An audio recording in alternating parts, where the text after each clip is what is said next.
hope that everybody that is in Tampa Bay area, a hurricane is safe at home. So I just wanted to introduce myself because some people don't know me. I am Betty Kappa, the president of the French American Business Council of West Florida, and I'm based in Tampa. And we are helping business owners to grow their business between France and the Tampa Bay. And also we have several programs that if you are interested, you can sign up later. We have a networking every month. We have a webinar every month with different themes. And if you want to sign up to our newsletter, you are welcome to. So today I want to thank you, Mr. Yohan Zingile, to be with us. And also thank you, Charles, for the technical support. Charles Touvenot is one of our board members, all volunteer. So thank you so much. And so I will start with Yohan. So Yohan is a really nice attorney. So Yohan Zingile, I'm going to read your bio so everybody gets to know you. So Yohan is an attorney at the Center for U.S. Services, a Tampa-based law firm with about 60 years of combined experience in immigration law. Yohan speaks Spanish, Portuguese, French, and Creole. Wow. His ability to speak various languages enables him to effectively assist clients from diverse backgrounds. So Yohan is from the French Caribbean island of Guadeloupe. He went through the immigration processes and personally knows how the immigration process can be very stressful, fearful, and complicated. Yohan has a deep understanding of the complexity of immigration situations. With passion, Yohan delivers customized, creative, and effective immigration solutions which address clients' specific needs. Yohan provides legal advice with integrity and honesty. He has gained trust from the immigrant communities. Yohan represents clients in the United States and all over the world. Yeah, he has a master's degree in litigation law from the University of NTE in Guadeloupe. He also has a Doctor of Law degree from the University of Arizona College of Law. He is licensed and admitted to the Arizona State Supreme Court. Before joining CFUIS, Yohan worked for the prestigious law firm Heiss, Fletcher and Mack and Feldman and Associates PC in San Diego, California. He also worked at the U.S. District Court of the Ninth Circuit under the supervision of a well-respected judge.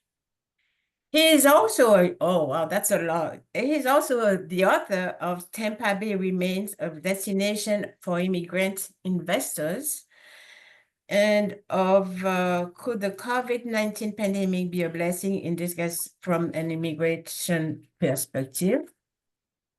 He is also co-author of Buy American, Hire American, The Future of U.S. Investment Immigration. And he has been selected and solicited to give his expert opinion in various professional settings. Through his work, Yohan and CFUIS won the International Award of Innovation and Excellence for Boutique Immigration Law Firm for their achievements, creativity, and exceptional business performance. Well, thank you, Yohan, and welcome. And now Yohan is going to do his presentation. I just wanted to add something.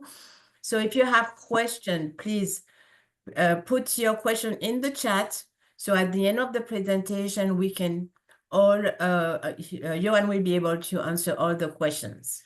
Okay, and then Charles will be the mediator. Thank you. Thank you, Yohan. Okay, thank you, Betty and the French American Chamber of Commerce, Tampa Bay. It's a pleasure to be here. Thank you for putting this webinar together. What I want to do, as Betty said, my name is Yohan Zingile. I am one of the immigration attorneys at the Center for U.S. Immigration Services. And in today's session, I want to go over some of the immigration options for French-speaking professionals and also entrepreneurs. It's going to be basically an overview of some options for anybody who are interested in working, living in the United States. So if you have any questions, then you will be able to ask them. Feel free to put your question in the chat, and after the presentation, I am going to answer them. Okay, so I'm going to share a PowerPoint. Okay, let's see.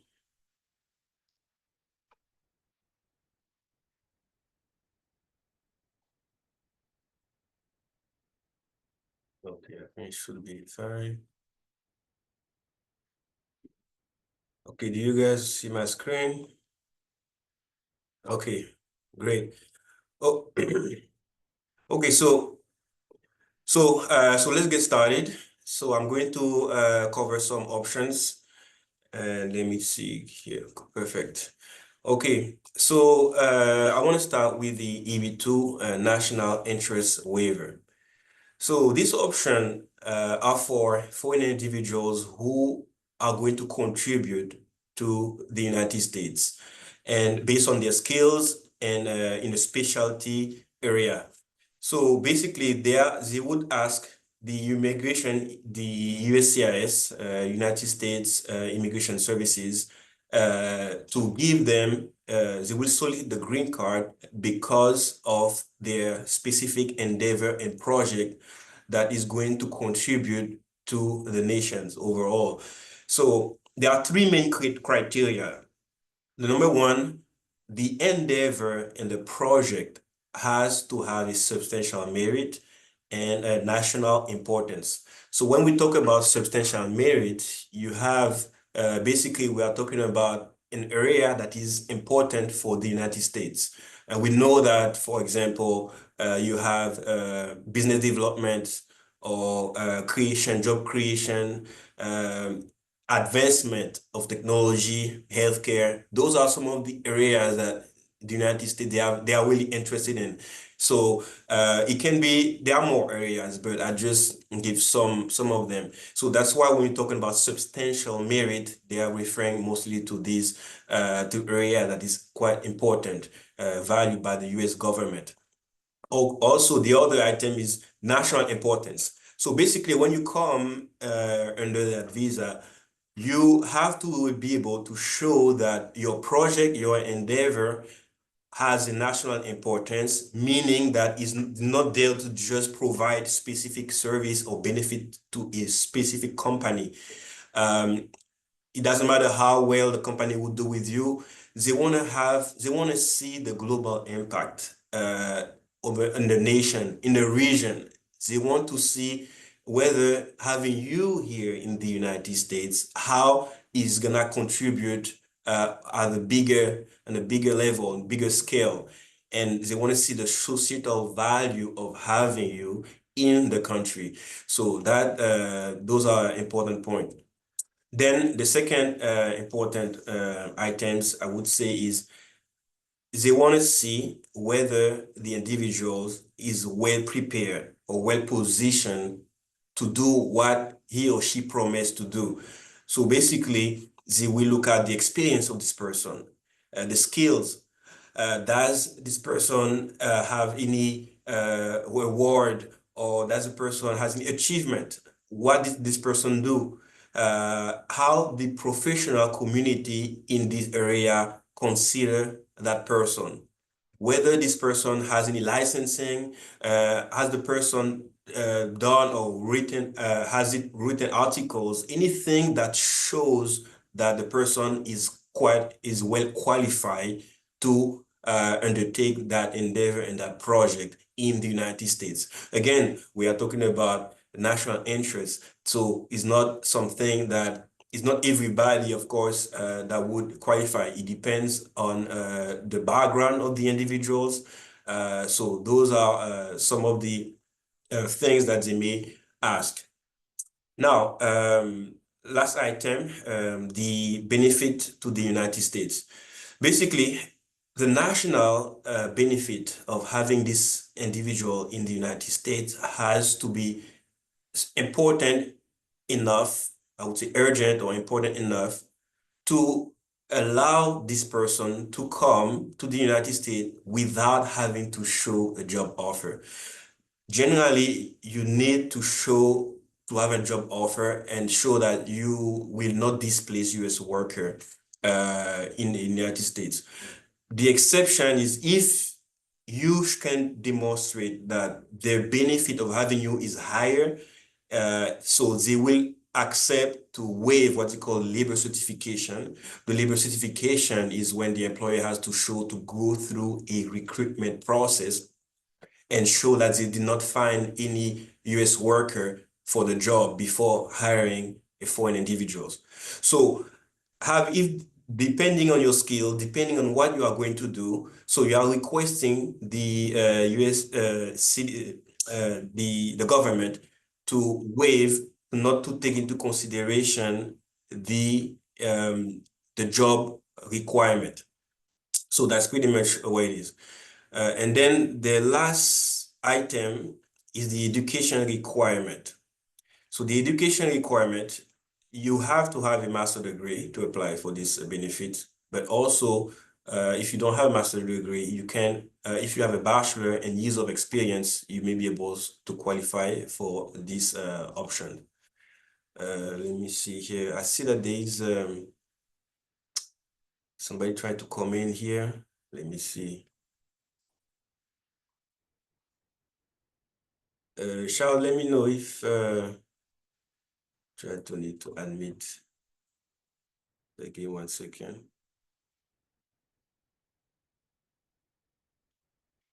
Okay, so the other options that I want to cover is the EB1, extraordinary ability. So this visa, it's for the individuals who have risen to the top of their field. So to the top of their field in one of these 5 areas of expertise: science, art, business, athletics, education.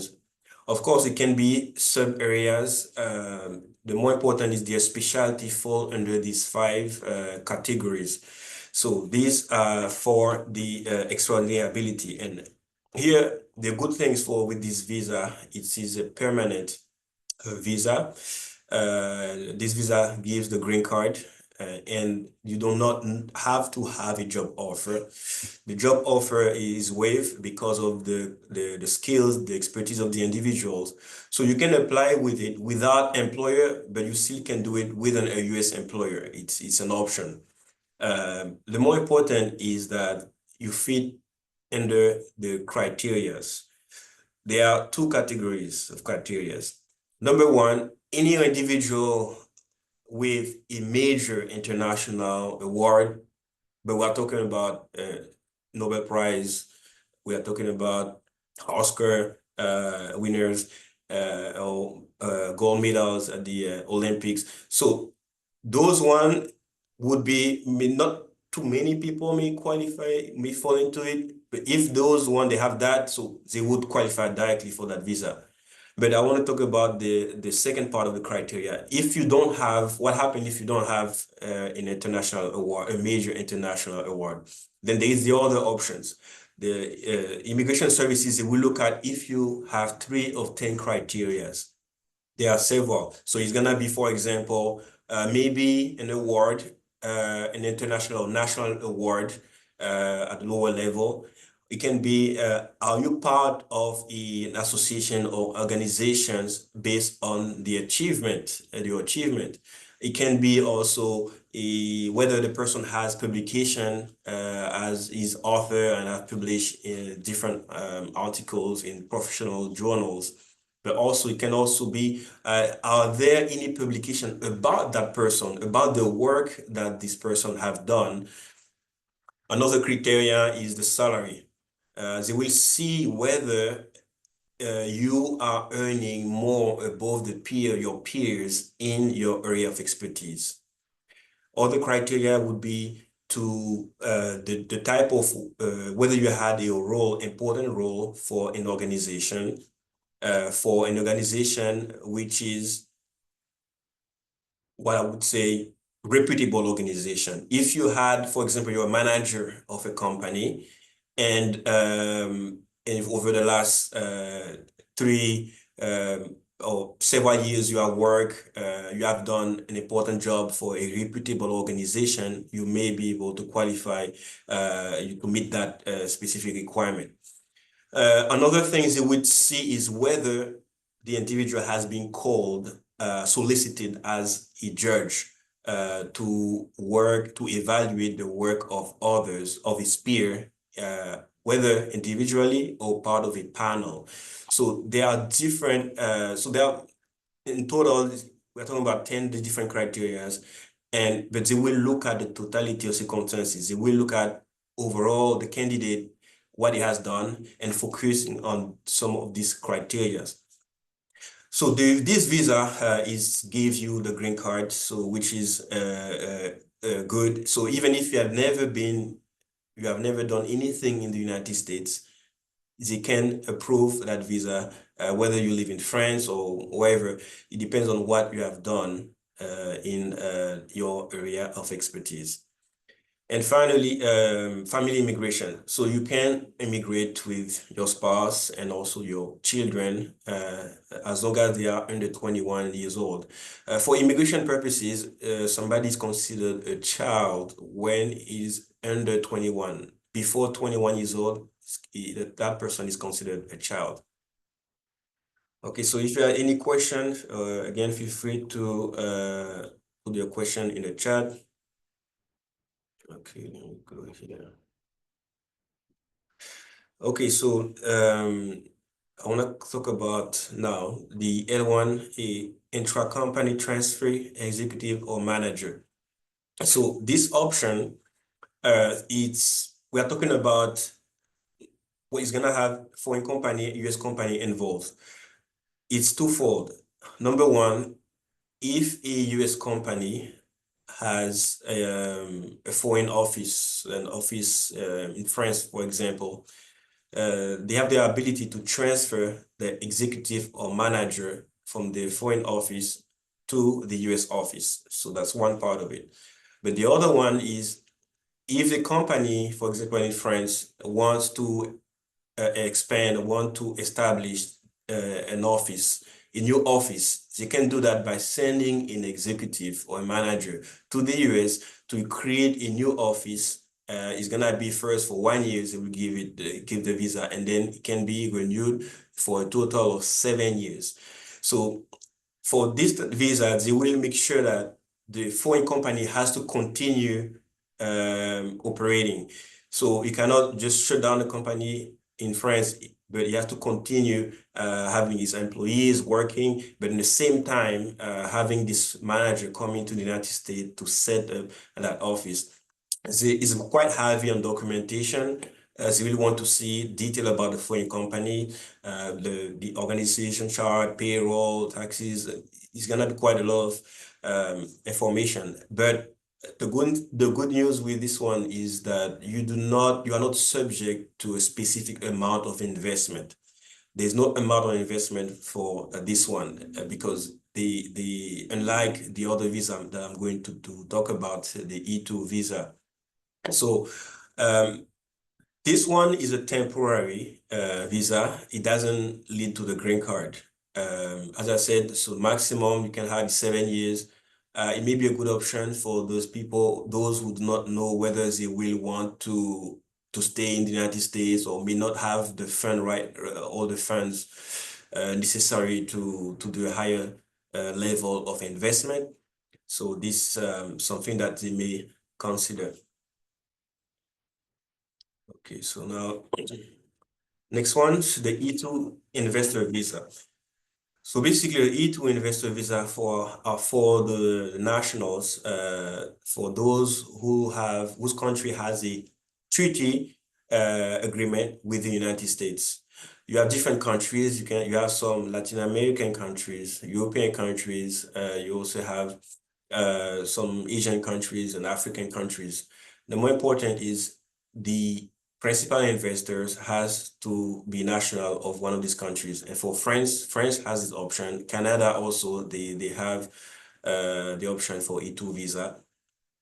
It's not really required for the dependent, like spouse and the children, to have the nationality of the treaty country. The more important is that the principal investor has the nationality of that country. So the ownership, to invest, you have to be 50% or more owner of the company. Basically, this individual would make an investment in an enterprise. It would be a direct investment. It will come to the United States to manage and develop this enterprise.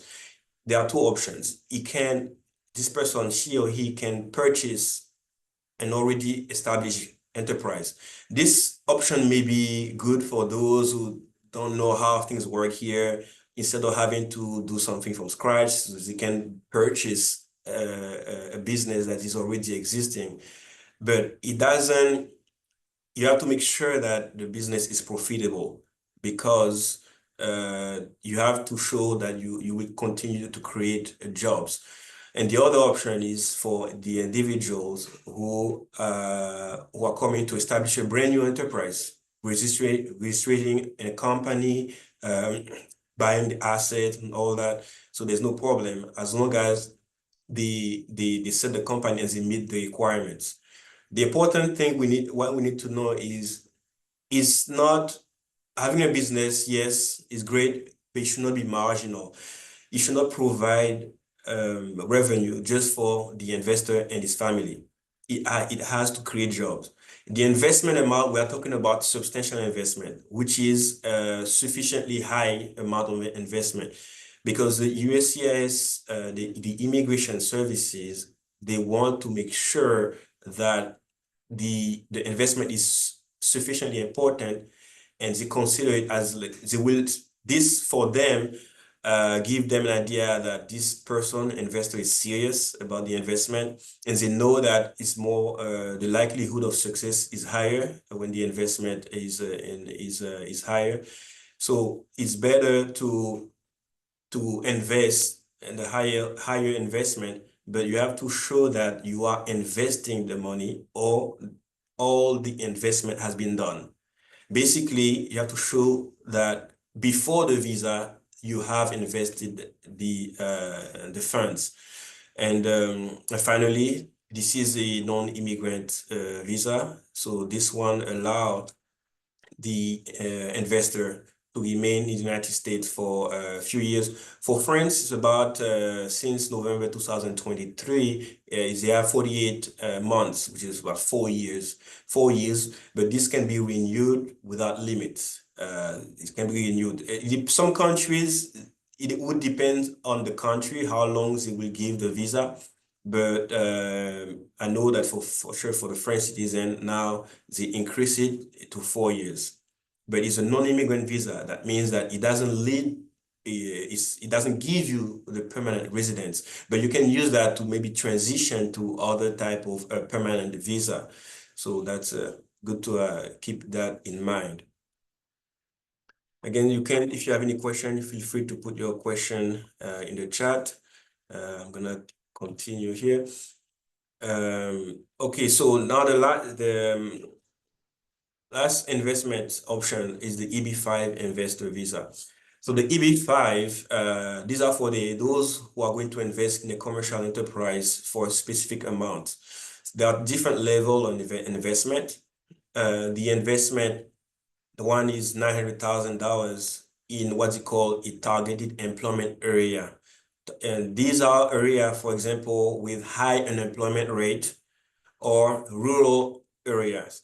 So this investment is lower because they know that these are an area where they need employment. So that's why the investment amount is lower.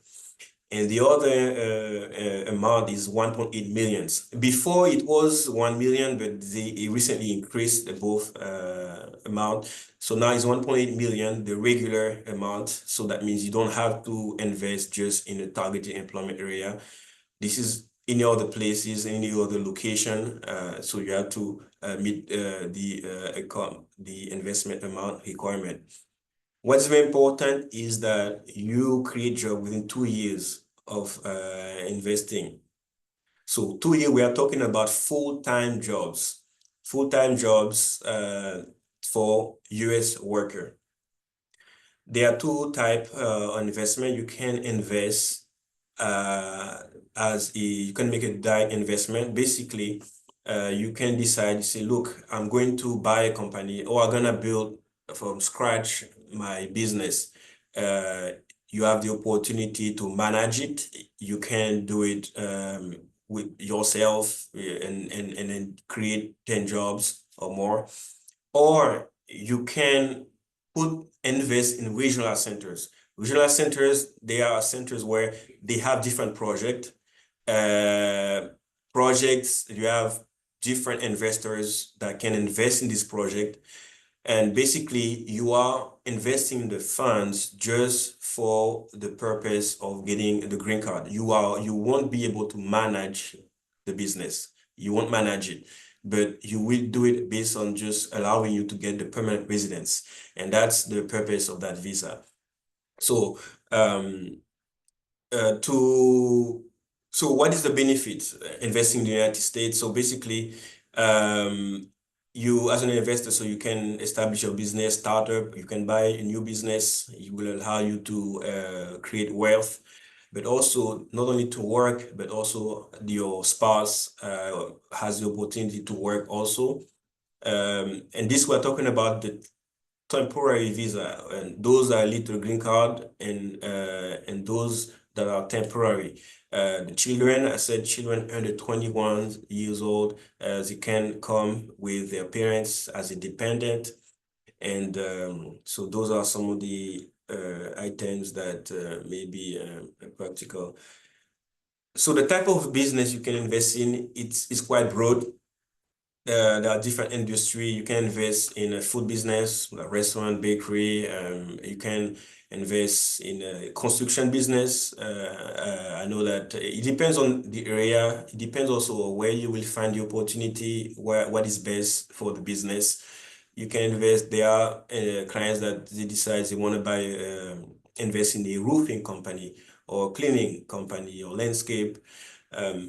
You can also buy a plant, big manufacturing company. You can, there is no limitation. The more important is that each one that you meet the requirement for each of these different business investor visa. One of the good options is the franchise. Why the franchise? Because franchise, we know that when you are new in the United States, it may be difficult for especially for those who are not really used to managing businesses and or business oriented. So buying a franchise has the benefits of having a training system, and they have shown record of success. And it may be easier to manage just by buying the franchise. So that way you still have a kind of support system if this could help you. So the US market, we know US market is one of the largest economies in the world, and you have the opportunity to expand your brand. If you have a company outside the United States, you can create a business here and expand it. You have also a group organization that support businesses, help startup. If you don't know how to manage a business when you are here, so that's maybe a good start to help you. There's business incubators that may help you startups to how to manage their business basically, and then the opportunity to relocate with your family and to work. You will have your spouse can get a work visa. And basically, you have an opportunity to realize to achieve your dream if you really you want to live and work in the United States on the long term. Of course, there's possibility to first start getting a visa. It can be temporary and then transition to a more permanent options. And those, it is possible to do that as well. So let's see. Okay, I think that will be pretty much it for now. So we are going to take the question. Let me, Charles, I'll just pass it to you. Merci, je pouvais pas me démuter. Yeah. Sorry, I'll switch to English. So we did have a few questions actually during the presentation. I will start with Jennifer's questions. Okay, go ahead. Jennifer was asking if the EB1, I believe, visa, so it's the special ability, extraordinary ability, would it be possible to do it as a specialist in wine or sommelier? So yes, so the specialty, so we need to categorize. So what would be good to do is, are you the business owner of the company? What exactly is the you are doing? So there is no further information, but it's Because what happened is, it depends. So, for example, if you have a business, let's say all of the area that I mentioned, education, science, it may not be seem to fit. What we do is we look at whether the person has a business. As a business owner, it can be a business in any area. The more important is that your business, you are successful entrepreneurs. For example, if you have a wine, your company has to do something with wine, then you can say, okay, you will come this big because you have exceptional ability to manage the business. So we need to find a way to fit it into one of the category. Maybe it can be related to, I know for food, art, sometimes you can connect business and even art. For example, culinary industry. We have people who have skill in the like a restaurant or chef. They are really skilled. So you can even build a case around the fact that you are specialized as a not only in the culinary industry but also as a business. So you can connect both. So it would depend. We need more information to really assess, to really answer the questions. But they may have more. I would need more information to be able to really to better guide to answer that question. Jennifer.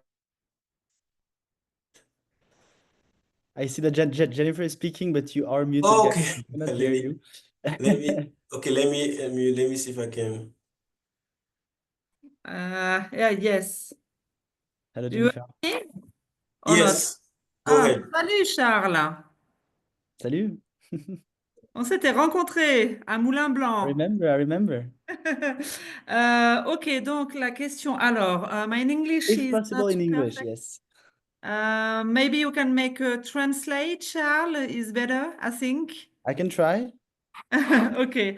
Yohan So parle français aussi. for the question, just for the ability, I have now the WACET Wine Trust Level 3. I don't know if you know. Je ne sais pas s'il connaît le WACET 3. Je pense pas que c'est... Non. Il y a aussi aux États-Unis, c'est un diplôme de dégustateur qui est avant le Master of Wine, l'Advance. Donc, c'est vraiment pour les dégustateurs et j'ai un certificat de sommelier spécialiste dans tous les vins du monde pour la restauration, pour répondre à la question. Okay, so not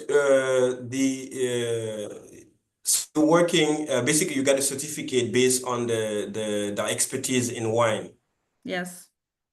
Okay, but what have you done anything particular in the field in the areas or? I don't have a writing in the area. I work for Enotech and a restaurant as a specialist of the wine. Okay.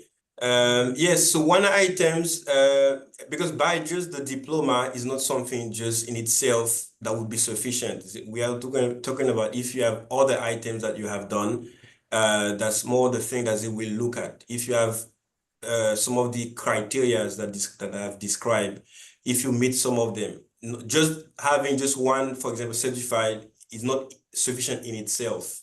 I don't know if you Okay, for the understand. experience, if I go in another country to make a degustation, the official degustation for a AVA, a legal wine appellation, is it be possible? If you go to another countries, if you want to do that, is what you're saying? Because when I go in another countries, I'm going to make my expertise, my professional expertise for the appellation. For example, in Italia. Okay. So it can be a great to justify the requirement or not. Yes, but it's one thing, it's one item. What I suggest, you send a CV, a detailed CV, and we can discuss in more details to see how you can even prepare even to work on this item or this requirement. So I Okay. think I will actually share the contact. Charles, je t'ai mis, Ah, tu m'as mis host, attends. ouais, et je vais partager, j'ai oublié de la dernière page comme ça. Au moins, je vais garder l'information du. Hop, hop, hop. Okay, now you should be able to share your screen, Yohan. J'ai conscience que c'est un peu particulier comme question. No, but you need, And I think you'll have to it's discuss fine. It's it just we need further. to get into more detail, and that's why we to take more time to go over this. So it's fine. We just need to. So I'm just gonna put my contact here. You can see my screen. What I recommend, because your question, Jennifer, I think it needs a lot more time, unfortunately, Yes. than what we have in the webinar. Yes. But I you know. write down Johan's information, and I think you guys could get in contact after Yes, to try to sure. get in Thank you contact. very much. And No it was a problem. pleasure, Charles, to see you again. Thank you, Jennifer. Okay. Any Okay, so other we'll question? go on to the next question. I have it written on my phone. Give me just 1 second. So it was Mr. Davio. I'm not sure if I'm pronouncing it well. Is it necessary to apply for the E2 visa before the EB2 national interest waiver visa? As people say that if your EB2 is rejected, it's very difficult to apply for an E2. Do you know something about that? Is that something you had heard of, Johan? Yes, because the EB2 is an immigrant visa. When you apply for a EB2, you have established your immigration intent. So that means immigration know that you want to immigrate. But now after, if you get denied and you apply for the E2 is a non-immigrant visa. It's saying that you are coming to invest, then you are gonna come back to your country when you finish. So it would be difficult to convince an officer that you will come back, there's no problem when you have showed in the past that you want to immigrate. So when you send it, it's very important, a very important question. When you file it, it's like you establish, look, that's what I want to do. But it would be difficult to get a tourist visa, temporary visa, because they know that you want to stay and they don't really like to give a temporary visa when they know the person has different intention. They may give it, it depends on the officer. It's a discretionary decision, but we will recommend to get first a temporary visa, come in here, and then transition or file for the EB2 to make it safe. So, because at least it would be already in status and doing something. So So you I would say believe to that. try to do it the reverse way of what he said. Yes, it's better to you invest, you come in here, and then after that, you do the first temporary visa, E2, and then the EB2. Because after the EB2, you may not have more options of being approved for a temporary visa. So the other way around would be the best way. So following up on this question, actually, Davio had another question about the cost of the visa real quick. The E2 visa, he was saying he was looking at some things between $6,000 and $10,000 and over $15,000 for the EB2 natural interest waiver. Is this what you usually see with your law firm as well? Are those amounts realistic? Usually, we have a range. Usually, the E2, we have the range for 7 to 12. It depends on the situation, but I will give a range. It can go from 7,000 to about 12,000, something along those lines. Sometimes it's more, but it depends really on the circumstances. But for the EB, you said the EB1, is that the other question? Was it the cost for EB1? The It other was one? for the EB2 EB2. yeah, EB2. Okay, yeah, the EB2 usually around about 8 to 12,000. Usually that's the range that we are looking at, depending on the person. When we have the consultation, when we know the person's background, the goal, what the person want to do, so they give us. Then at that moment, I will tell, okay, this is gonna cost this amount. Okay. So we have the range, but it would depend. Not every case are the same. Not all cases have the same difficulties. So that's why I would rather give the range and of what we can expect. Thank you again, Yohan. So we have another question. It's a bit of a technical question. I'm going to try to summarize it as well as possible. But the EB2 visa requires your area of expertise to be within a certain list of national waivers. It's listed, I believe, on the government website. Is a graduate student who has a PhD in physics, for example, able to apply in a program for machine learning, as physics and machine learning can cross over but are not the same field? Is that possible, kind of, to try to find a way to be on that list of So physics, machine learning. So the PhD is in machine in learning. physics? Is part of the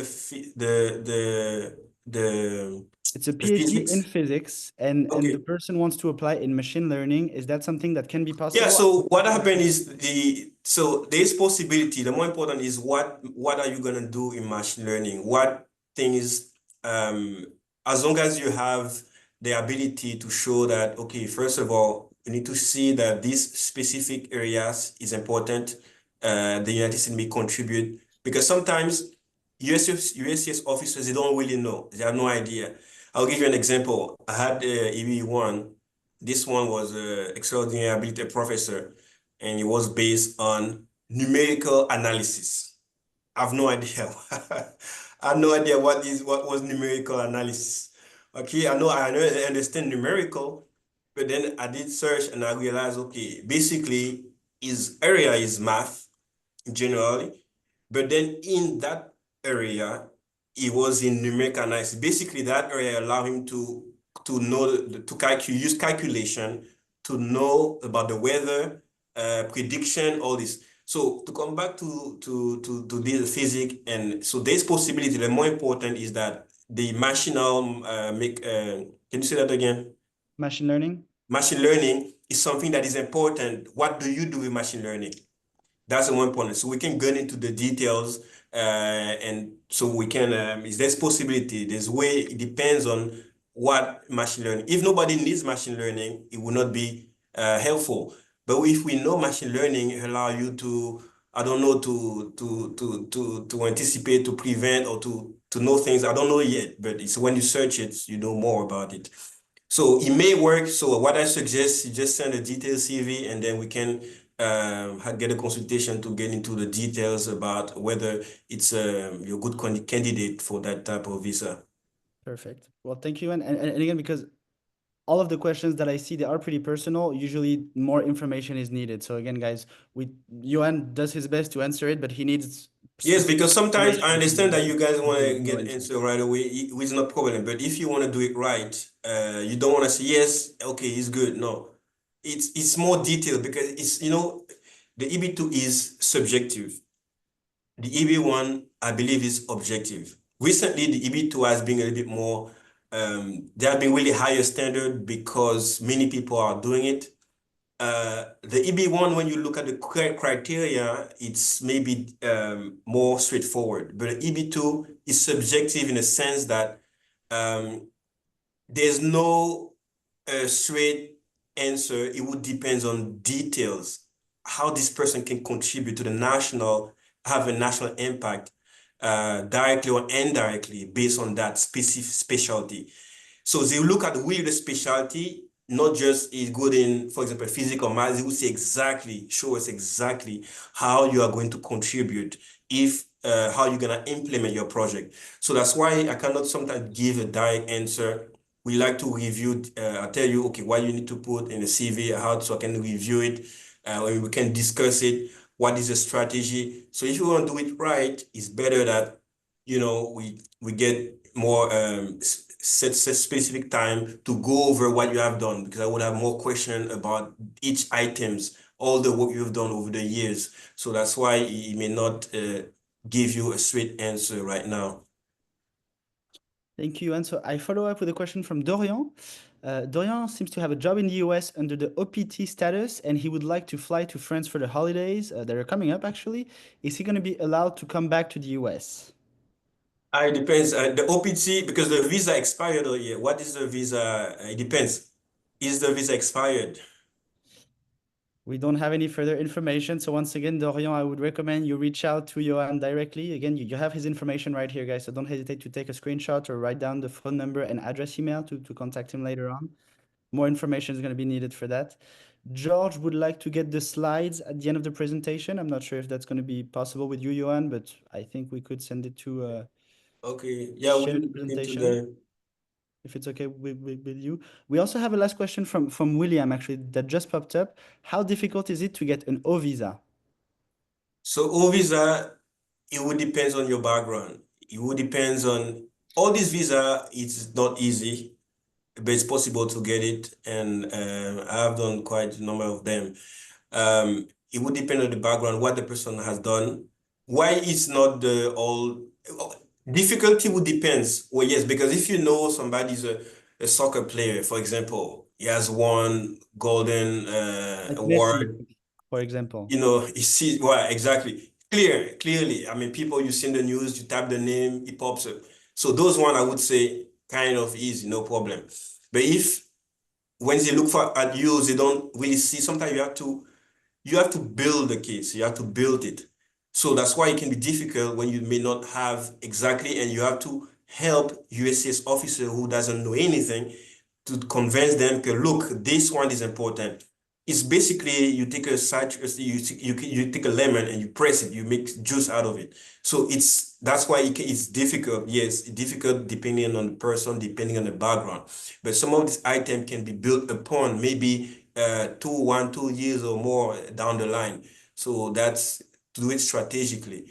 So yeah, so again, what I would suggest, send a CV, because everyone, usually most of these visa, it's important to review everything that the person has done. Putting achievement in your CV, you want to put education, experience, any written material, articles, research, any association you are part of, if any project you have done, so you want to put all that in your CV, so at least it gives them an idea, a basis to discuss when we do the consultation.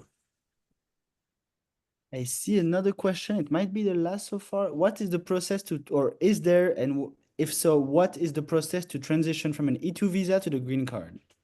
So yeah, so those two options, I would say either you can have EB5 if you have, assuming if you have the fund for the EB5, or the EB2 if you fit in if you meet the requirement, or the EB1, because those are the only immigrant option without an employer. So those are the options. So we need to see based on the background if you fit into any of those, and if not, how we can work towards it. Perfect. I don't see any other questions. I know, Betty, would you like to add something? Okay, let me stop the the Well, screen is okay. thank you, Yohan, and I mean, we open to other question if you have any other question, because so if you can always reach out to Yohan, and he will be happy to help and answer all your questions.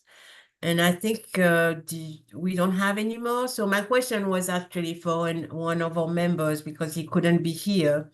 He has an E2 visa and he has a restaurant, and he said, what if he has to go through the EB5 process, or Is there another what can he do So is the to get the green person card to be a permanent? the person wants to apply for a permanent residence? Yes, and he has the E2. Oh, he has already an He E2. has already the E2. Yes. Oh, okay, okay. So we need to see what the investment in the E2 was, or has it continuously invested to see how much the fund, because he has to at least show the amount, the minimum amount. So first of all, we'll see how much investment he has done in the E2. Maybe we can use the E2 business to move to like using, for example, if he already has $100,000 in the E2, maybe he can add more into it because he has to show that he meets the amount requirement. That would be critical. If not, if the E2 is not merged, it might be better to maybe look for a purchase of the business for EB5 purposes. Or maybe you can transition to the EB2. So that's all things that we may look into because sometimes there's no possibility. If there's no Okay. possibility, there's no need to do it. If there's possibility, we tell, okay, this is possible and we can do it. So I wanted to know a bit more about the E2, the detail Yes. investment. Yes. Okay, it's good to know anyways because I have a couple of members, they are in E2 visa and they ask the question. So and they will reach out to you no problem. Yeah. Okay, no problem. Okay. I share my email, contact information. So can we share the slides, Johan, to Let me I don't know see. if you allowed us to. Yes, you can. Let me do that here. Okay, that would be great because all the participants, and then they will have your information also if they want to reach out to you. So here, Well, send it to Charles. Charles will take care of it.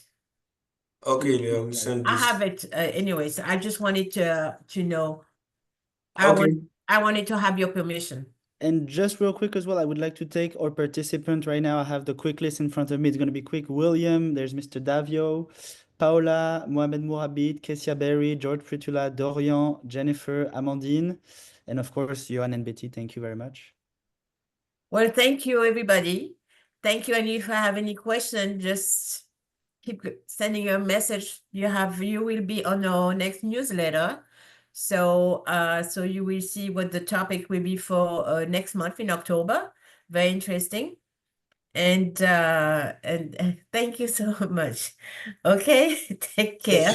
Okay, thank you. Have a good rest Thank of you. your Have a good day. rest. Thank you. My Thank you, pleasure. William. Thank you, Thank everyone. you, San Merci. Francisco. Okay, bye-bye. Bye.